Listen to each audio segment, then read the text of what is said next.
Hi எல்லாருக்கும் வணக்கங்க.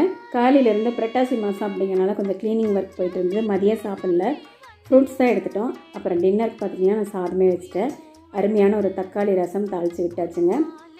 இது ஒரு கீரை சட்னிக்காக ரெடி பண்ணியிருக்கோம். தக்காளி, வெங்காயம், அப்புறம் பார்த்திங்கன்னா வரதனியா, ஜீரகம், மிளகு, கருப்பு உளுந்து, கடலைப்பருப்பு, பூண்டு, வரமிளகா, இது எல்லாத்தையுமே நம்ம ட்ரை ரோஸ்ட்டு அண்ட் அதெல்லாம் ஆயில் விட்டு ரோஸ்ட் பண்ணிக்கலாம். அப்புறம் கொஞ்சம் வல்லாரக்கீரை, புளி இதெல்லாம் சேர்த்து தான் அரைக்க போகிறோம். வதக்கி சுட சுட சாதம் ரெடி ஆகிடுச்சுங்க.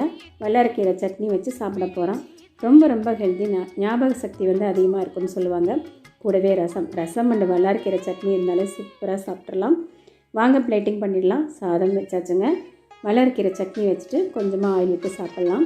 அண்ட் தென் பருப்பு பொடி இருக்குது, எள்ளு பொடி கொஞ்சம் உடம்பு இளைச்ச குழந்தைங்களுக்கு கொடுத்துட்டு வந்திங்கன்னா கொஞ்சம் உடம்பு போடுவாங்க. இந்த வீடியோ பிடிச்சிருக்குன்னு நினைக்கிறேன்.